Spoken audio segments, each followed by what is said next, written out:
Friends, I hope you've been enjoying my podcast so far. In my endeavor to offer more and more useful and interesting content, I'm also starting a series of case studies where I'm taking information on private companies, startups, and doing my quantitative and qualitative analysis. Today's case study is very interesting. They did something very counterintuitive and made something out of it. I hope you like it.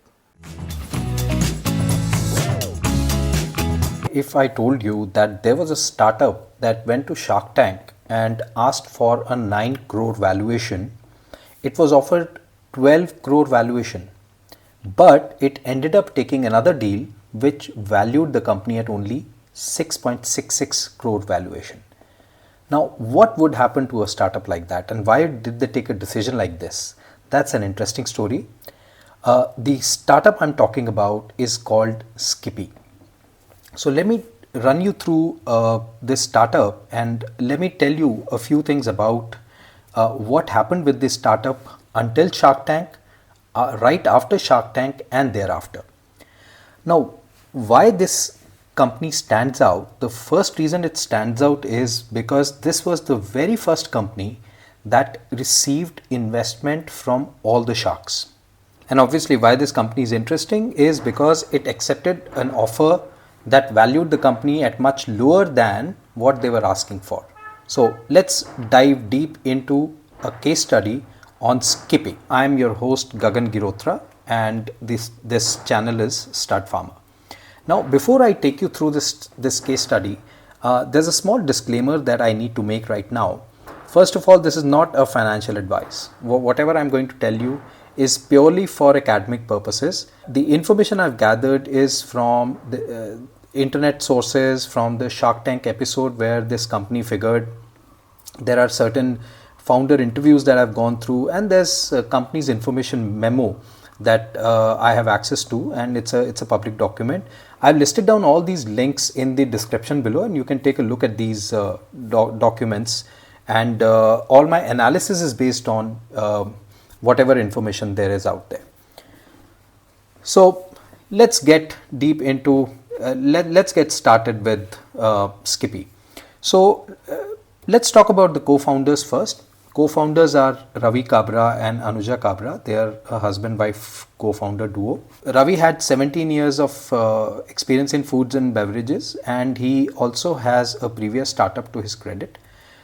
His wife Anuja is a 15-year F&B veteran, and so it seems quite obvious that they know the space, the food and beverages space, and it kind of sounds obvious that they found the opportunity in this space only. So the opportunity they found was of ice pops. Now, while they were working overseas, they saw that ice pops are quite popular. They're a very popular product, and in fact, their relatives were packing some of these ice pops to take back home in India. Now, when they asked, they found out, they were told that there's no branded ice pops available in India. That's why they are, packing these from Australia and taking them back home. So that was the first, aha moment for them. That was when they realized that, okay, maybe there is an opportunity here. And anyway, they were planning to come back to India. So this opportunity sounded good. So what did they do next? The next step for them was to explore the Indian market, understand why there are no ice pops in Indian market, and what is, if they were to launch it in India, what are the potential problems they would have to face. So the very first problem that the Indian market had with regards to ice pops, so it's not that ice pops were not available in India, they were, but the market was unorganized. That means there were only small players which were dealing in ice pops.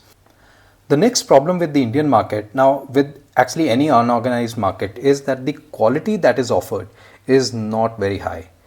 Obviously, if there's only small players making it, then there is very little regulation in terms of the kind of sweeteners they're using, the kind of material they're using, the kind of water they're using to create to manufacture these ice pops. So the quality is always an issue, and parents typically do not want their kids to be buying and eating ice pops from local vendors. So that's not a very healthy thing to do. The next thing that clicked to them was that the demand for all natural frozen desserts was increasing in India.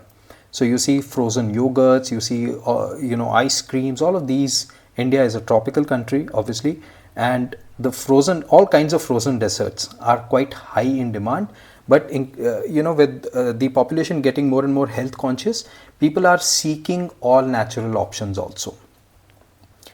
The next thing, which was actually a challenge that they noticed, was that the infrastructure for transporting frozen goods, delivering frozen goods, is quite poor in India. India has very low per capita refrigeration capacity available, and for a tropical country where you need extra refrigeration, it's quite dismal. So for a small company to start distributing frozen products is not a very easy thing to do in India. You can't just rent infrastructure. If you have to create your infrastructure to reach every town and city in India, it's not an easy proposition. So these are some of the highlights of the opportunity that lay out there for Icepops in India. So again, the product was clearly Icepops. Icepops, since no other big ice cream manufacturer was offering them, they came up with the idea of offering Icepops. Now, some of the features of their offering were obviously the hygiene was one of the biggest selling points that they were offering. So they were using RO water. They talk about a patent. I'll talk about this patent in a little while. They talk about the other thing that they cracked was that there's no refrigeration required for transportation or even storage. So essentially you can buy this ice pop which is in the liquid form, and then you can refrigerate it at home before consuming. Long shelf life and natural flavors and colors. So that's the biggest I think selling point in their product. Now, what is the target market? Let's talk about the target market here. For ice pops, while frozen desserts are mostly consumed by children typically, the route that these guys decide to take was quite unique. So what they figured was, what if we target youngsters, 25-year-olds, 30-year-olds, 35-year-olds, young parents to young children? Why don't we target these people who have some kind of nostalgia associated with ice pops? Because when people in their 30s, when they were young, so about 20-25 years back, ice pops used to be a nostalgic thing which is not really freely available anymore. You can find your ice creams, you can find a lot of other things from your childhood, but ice pops is something that is not an easy find. So they figured, why not use their nostalgia to enter a household, and once you enter a household, then the obvious next thing is that these adults are going to give you access, going to give your ice pops access to children. And once children get hold of your ice pops, right, then you have repeat customers. So children are your repeat customers, but the first time you enter, you get into a child's hand is through an adult who is feeling nostalgic about ice pops. So very, very interesting way of getting to their customers. Now, let me talk about a couple of innovations that they ended up doing. Now, we have talked about the poor refrigeration infrastructure in India, and this patent, which is the first innovation that the company did, it's actually a very interesting way of solving the refrigeration problem. Now, what this patent does is they created a patent that helps crystallize ice. Now, the idea here is that this patent allows them, allows their ice pop to stay liquid at room temperature, which is, the temperature at which they transport and store these ice pops. But as soon as you freeze it, it becomes, soft and crunchy, exactly like your, ice pops are supposed to be. So the idea is that it remains liquid right from the point where it is manufactured all the way to the consumer. Consumer brings this ice pop to their home, they freeze it and consume it. So that's a fantastic innovation. Now what this patent does, it does two things. Let me highlight these two things for you. It solves the obvious problem of poor refrigeration infrastructure, right? So while refrigeration, refrigerated transportation is expensive, so it saves you on cost. There's a lot of things that this does. So this was a massive piece in the jigsaw puzzle, which was that was missing, and that they put in place. The second thing it does is it helps ward of competition. Now it helps ward of competition. A patent, it not only helps you keep the small players away, because the company itself is a small player. It not only does that, what it also does is it keeps the big guys away also. Now how does it keep the big guys away? In terms of let's say a big ice cream manufacturer wants to get into this game. Now what this big guy needs to do is, because they do not have access to that patent, they'll have to manufacture this and sell this as a frozen dessert. So this will their ice pop, a big player's ice pop, will need to be transported in the frozen form, which means that extra refrigeration costs are going to get added to the unit costs, right? Which will keep their product cheaper. So that's that's the other thing that their innovation, the patent, does. Now let's talk about the second innovation. The second innovation that they came up with was the SKU, which is the unit in which you sell. The idea that they came up with was, instead of selling one pop stick for 20 rupees, why don't we sell in the multiples of 6, in the multiples of 12, and in the multiples of 36? So you see what happens is that any customer who would otherwise want to just buy 2 now has to buy in the groups of 6 and 12, right? So that makes for an interesting sale. And ice pops are more impulse consumption. So if you have 6, you will end up consuming 6, right? So there's no calculation to how you consume them typically. So that's the other innovation that they did, and that worked really well. So they have, like I said, box of 6, box of 12, they have box of 36, right? And they sell them in multiples of ice pops. So that's the second innovation that worked for the company. Let's talk about the branding. Any big brand, they have to be hygienic. That's a given. Their product cannot have any contaminants. The product cannot have non-RO water or things like that. So they're very clear. The first thing that they offer is hygiene. So at least you will not fall sick. There's no worry of falling sick consuming their product because of contamination. The second thing that they offer, their brand offers, is all natural. So everything about this brand is natural. The preservatives are natural, the colors are natural, sweeteners are natural, everything is natural. So that's the second thing that stands out about their brand. The third part of their branding is the most interesting part, and that's nostalgia. Now the nostalgia that they are creating, so if you remember, when I said that they intend to reach the hands of their ultimate customers, which is the children, through youngsters, through young parents. And you can get young parents only by telling them, only by reminding them that they used to consume this in their own childhood. So nostalgia is the other thing that stands out about this brand. And that nostalgia about a brand, it creates that emotional connect, right? So according to me, while being hygienic and being all natural, they are more like hygiene conditions. Nostalgia is really the point that I believe that this company aims to target. Let's talk about some of the key management principles. Now, one of the interviews I watched, the founder was very, very particular about their focus on unit economics. Now, as far as unit economics goes, while they sell one pop, one ice pop for 20 rupees, there's another for 10 rupees also. But let's say a 20 rupee ice pop. The management is so clear that while it's very obvious to track the variable costs on a per unit basis, what they do is they also track their fixed costs on a per unit basis. So let's say their office rent, you divide it by the number of ice pops you're going to manufacture.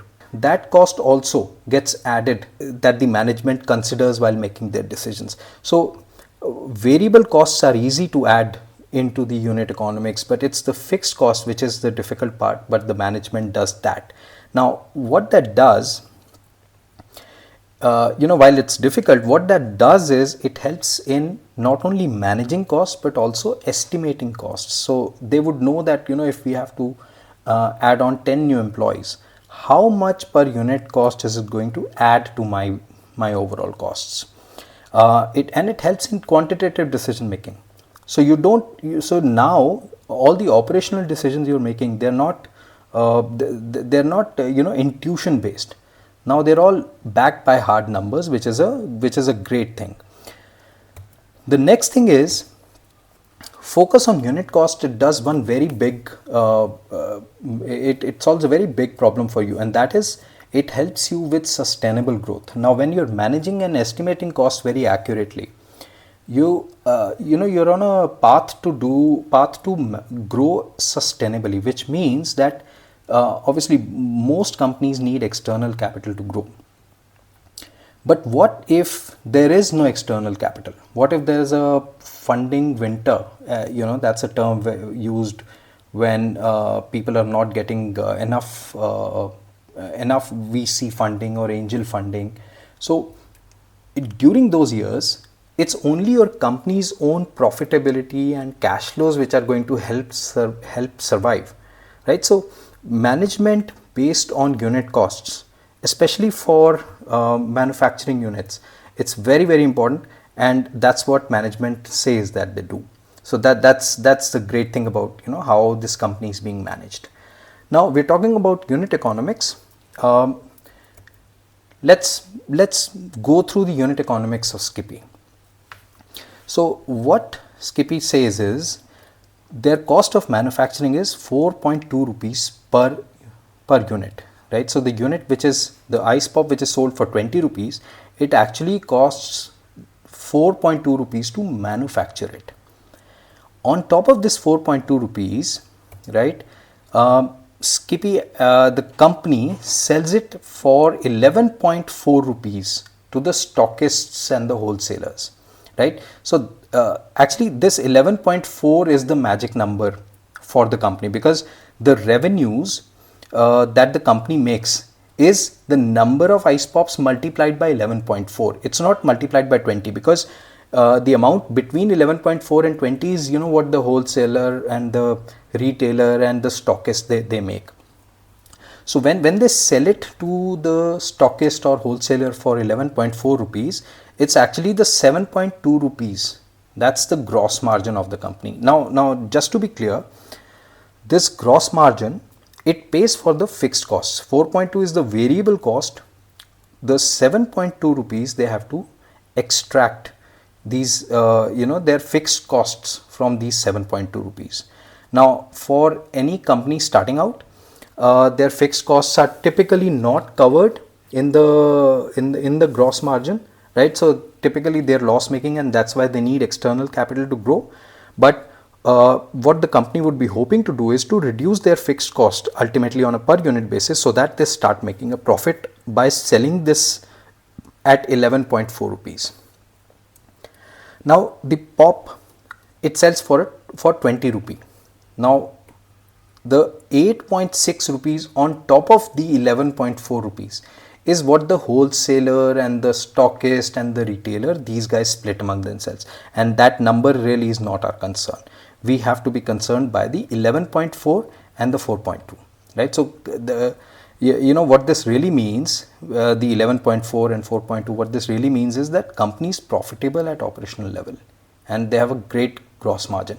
So which means when they scale up and their fixed costs as a percentage of overall costs go down, they're going to be really profitable. The second thing that I found interesting that the promoter mentioned was they try and sell on a cash upfront basis. Now that's a very, very important thing to know, for all the startups out there. Guys, you have to be very careful. For any business to be able to sell on a cash upfront basis, I think that's a magic business. You know why? Because you have your buyers. In this case, they're saying, the company is saying that the buyers pay upfront and then they take the goods, delivery of goods. Now, if you get your buyers to pay upfront, but you can pay your suppliers at a later date, that means you have a negative working capital, which is great for any business, right? So you can probably invest in inventory. You can do a lot of things. There's a lot of flexibility if you're getting cash flow on day zero, but you have to pay your suppliers in 30 days, 45 days, right? So that's a great cushion that you have. So that's something very interesting.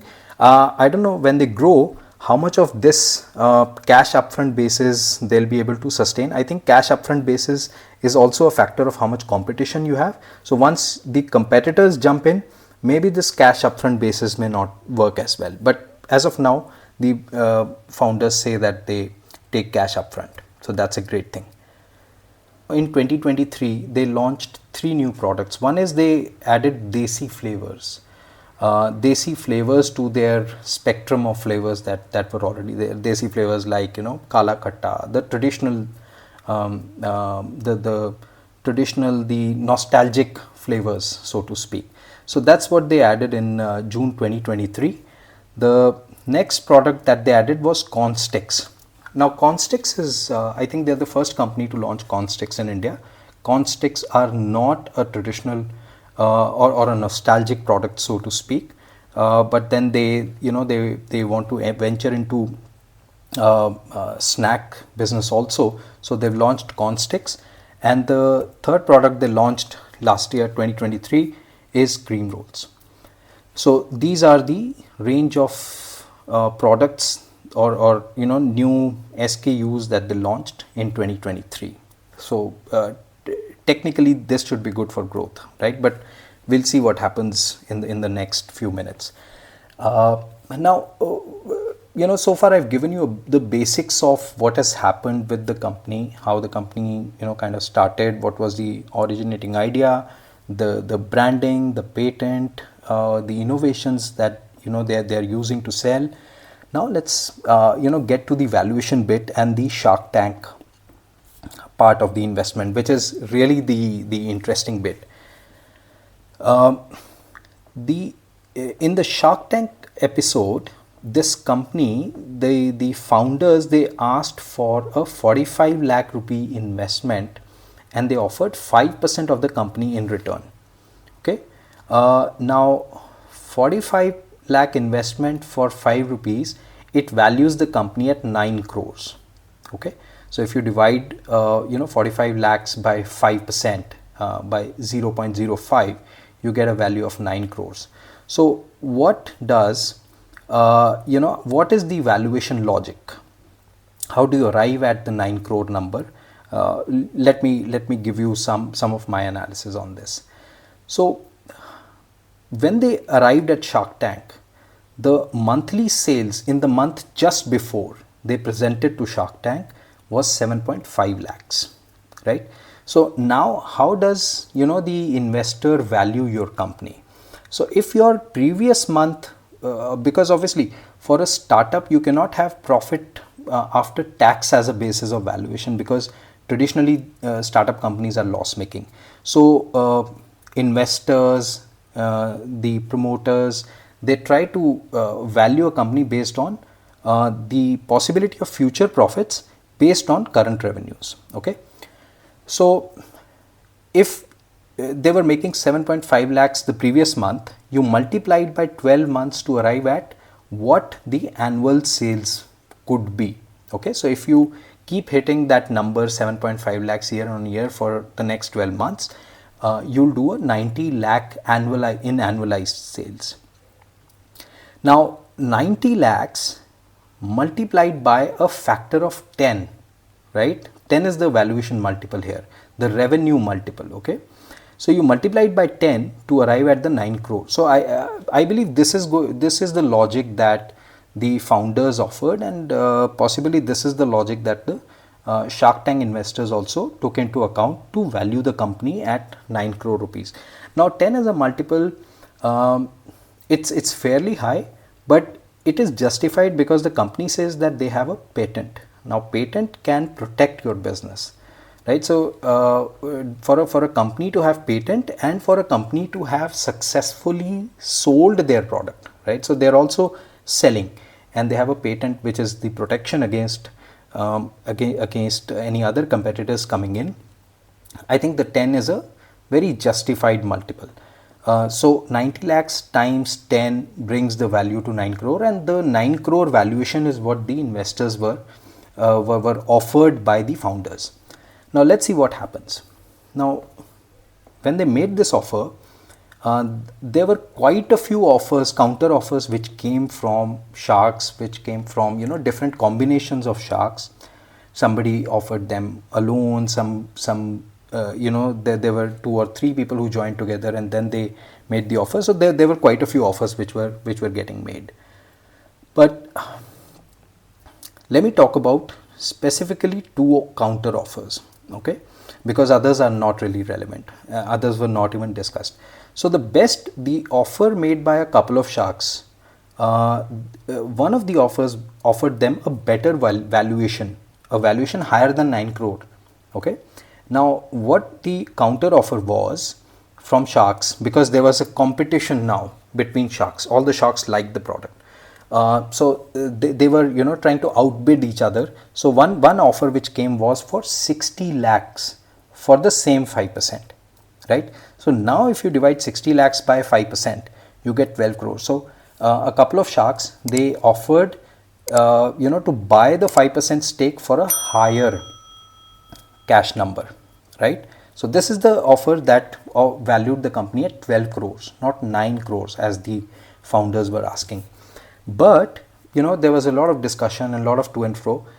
What ultimately happened was that all the sharks ultimately got together, okay, and they offered 1 crore for 15% of the company, right? So there were 5 of them sitting there, 1 crore, 15%, and they said that around 3% for each. Okay, so that's the logic that the sharks offered. Now this offer of 1 crore for 15%, it actually values the company at only 6.67 crores. So this is lower not only than the valuation asked by the founders, the 9 crore valuation, it is lower than even the 12 crore offer, that a couple of sharks had offered. So on your screen now, you can look at the comparison. So the white column, what the promoters were asking, they're asking for 45 lakhs for a 5%.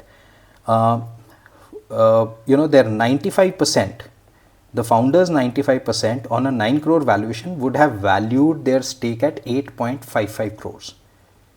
Now let's look at the column in yellow. The best valuation offer, which was 60 lakh rupees for the same 5%, the company valuation was 12 crores, right?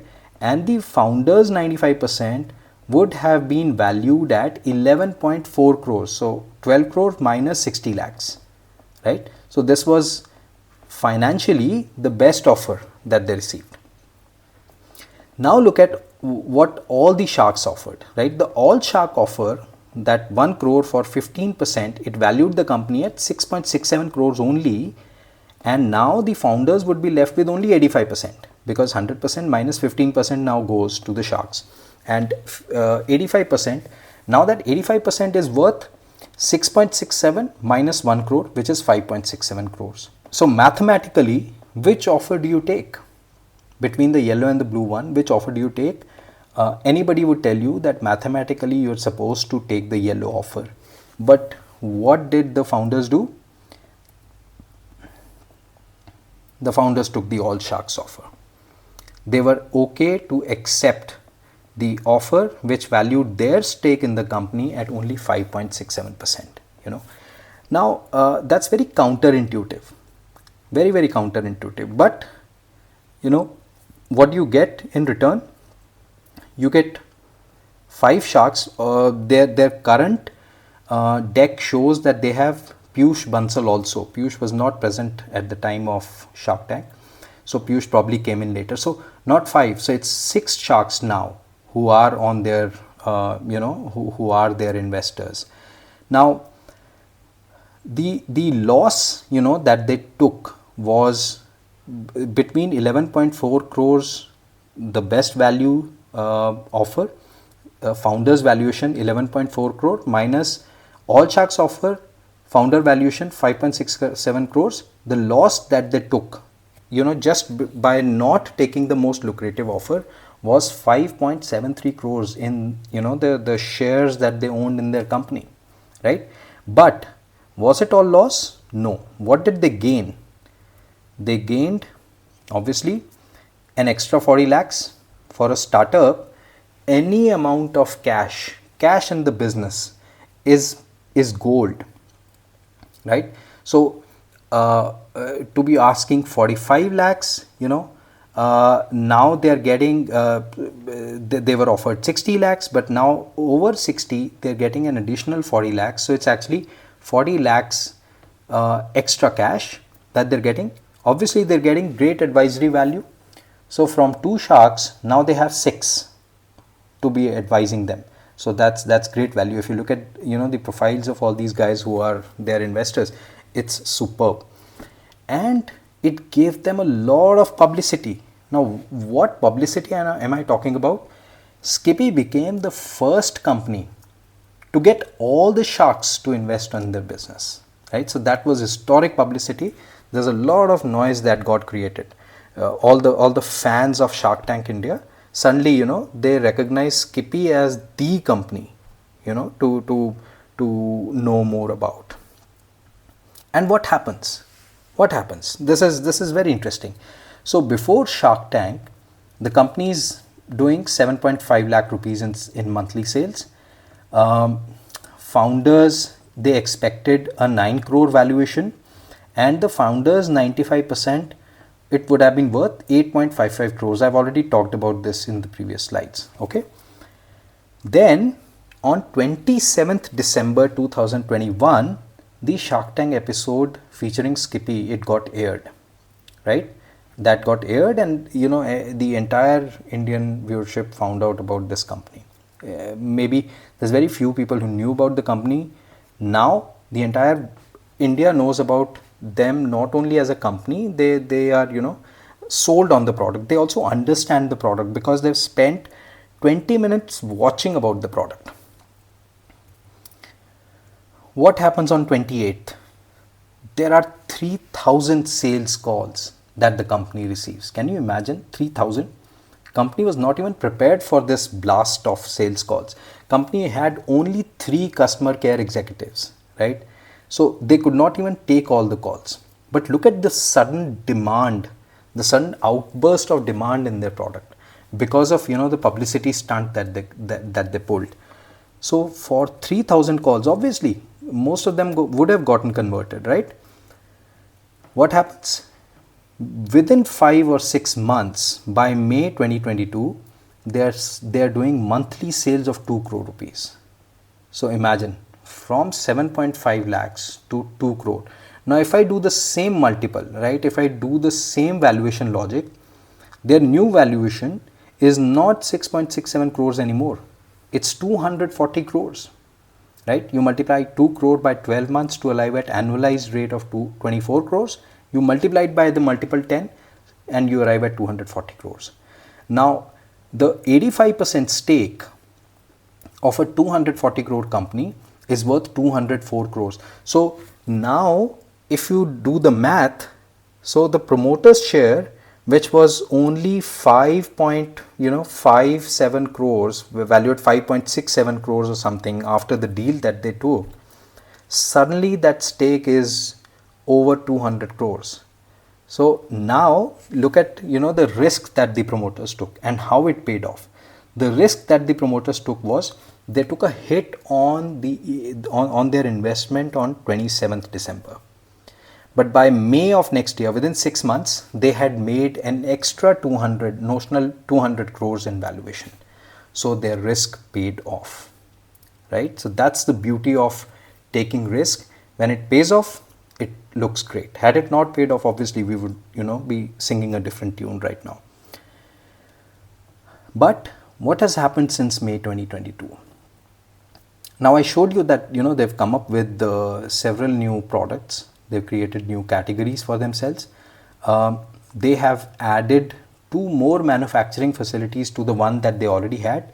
So out of the 3 manufacturing facilities where their product is manufactured, they own 2, and the third guy is a third party manufacturer, right? So they have 3 manufacturing facilities where their product is getting manufactured, and their annualized revenue in early 2023, right, which is 1.5 years from May of 2022.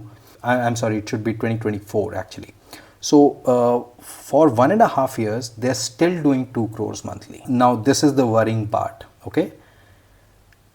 So what have been the challenges that they have been facing? So they went from 7.5 lakhs to 2 crores within 6 months.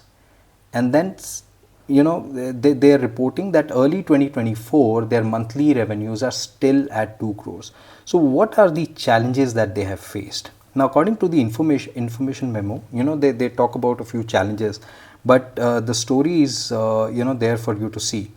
Essentially, what has happened is that the desi flavored ice pops that they launched, right, it got delayed. So if you launch in June, you kind of already missed the summer. If you miss the summer, then your sales are obviously, ice pop sales are going to dip in months after summer. So that's the first challenge. So they got delayed in their launch. In launching corn sticks, now because they were, they didn't have any experience in doing corn products, processed snacks, right? What happened was that they launched it again during late monsoons, and the moisture in the air, it kind of spoiled a lot of their inventory, right? So they went immediately to a new category, and that category and the risk probably did not pay off because they did not know this category very well. Obviously, that's not to say that they'll not be able to do it again. Obviously, they would have learned a lot of lessons from this launch, and next year hopefully they'll be able to turn this this vertical around, the corn sticks vertical. But for now, 2023, they did undergo this stress.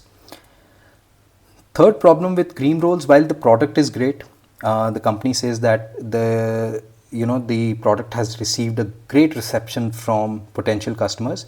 The problem is that they spent a lot on marketing, right? So marketing campaigns were quite expensive for cream rolls. So when you combine all of these challenges, the entire 2023, the company ended up facing a severe working capital crunch, right? So now they have blocked inventory also. So even the ice pops, the JC flavored ice pops that did not sell, is probably sitting as inventory. Then a lot of corn sticks would have gotten spoiled, so there's inventory wastage also. So these probably are the reasons. Venturing into new verticals, new products too early, too fast, was probably the reason that their sales have suffered in the last 1.5 years. The other factor, I want to highlight here is the branding issue for Skippi. Now, if you look at branding issue, the new products that they've launched, the desi flavored pops, they rate high on the hygienic, the all natural, and the nostalgia factor, right? That's fine. I believe even cream rolls, as far as the Skippi brand is concerned, hygienic, all natural, nostalgia should be okay. But look at corn sticks. Now, corn sticks is not a product that has been launched earlier in India, right? They've brought it from overseas. Now, while their market research would say that the product is expected to be a great sell in India, and I don't doubt that. I don't doubt the logic behind launching this product, but I have to say that while hygienic and all natural is fine, I don't think the corn sticks, it maps with the brand association with nostalgia. Now, if the Skippi is to remain a brand that brings back old memories, corn sticks is not the product to go. Okay, so I believe that corn sticks could be the cause for some brand confusion in the minds of their potential customers. Right. What does the future hold for them? Right. So I've listed out some of the growth potential for this company. So the first growth potential is obviously to explode their distribution. So the company projects to go 3 times their existing network in the next couple of years. So that's great. Okay. The second avenue of growth for the company is going to come from its direct to consumer push. So the company is starting to sell their products online also. So their website is a good website. It's an e-commerce website. So hopefully direct to consumer is going to provide them additional growth. It's also going to save them on the distribution and the retailer costs. So while they will have to add some delivery charges, but other than that, I think that it's going to save on the distribution and consumer. So you can go D2C once customers know enough about your brand, and they're willing to wait for the product to get delivered. So anyway, so D2C is another avenue which will probably provide them growth. New product lines. The company is talking about ice creams, confectionery, non-alcoholic beverages, bakery. So hopefully the management will be smart enough to ensure that all the lessons they have learned from 2023, they will be applying whenever they want to grow into these new product categories. The next round of the other aspect of growth, they're probably going to see from getting franchisees on board. And by franchisee, what they are planning to do is they are planning to launch EV bikes with refrigerators to sell these ice pops, right? So this is probably going to cost about 2 lakh rupees. They already have, so instead of ice cream vendors that you see around you, you're going to probably see EVs with refrigerators selling ice pops near schools and what have you. So that's an interesting concept that they're launching, and they already have reasonable interest among potential vendors to become their franchisees. So these are the 4 areas of growth that the company is going to see in the near future. Now, what the company has, company is already raising its next rounds of capital, and my understanding is that there's reasonable interest in the investment community. They already have quite a few angel groups speaking to them, or they've already probably invested. The great thing about the company is that they have a great set of advisors. All the sharks are very experienced in their own right. They're all very young. They understand the Indian market, and I believe they are a great set of people to have to be advising you. Hopefully the only thing is they should probably agree with each other, which sometimes could be, sometimes conflicting advice is also a problem, and they're also such strong personalities that if they give conflicting advice, it could also confuse the promoters. But I believe promoters are smart enough. They are probably smart enough to pick and choose the right kind of advice that these advisors are going to give them. The company is expecting over 60 crores in sales in 24-25, which is great, right? So I believe the company is looking at a very good future. It has seen quite a few challenges. The management's focus on unit economics is great. Hopefully they will not confuse their branding, their positioning in the minds of their consumers too much. I think if some of these things they get them right, if the growth that they the growth route that they take, if that has sanity, and they're able to manage launching each new category with poise, and with the experience that they're gaining, and with the advisors telling them how to go about these things, hopefully we're going to see a great FMCG company coming out of India. So folks, that's about it. I hope you liked the case study that I presented to you. There's a lot of content that I create for new startup founders. There's a lot of learning that I gather based on my analysis, based on my conversations with other entrepreneurs. If you like this video, please click on like, subscribe to my channel. Hopefully you'll keep watching this for more such useful content. I'll see you again. Thanks for watching.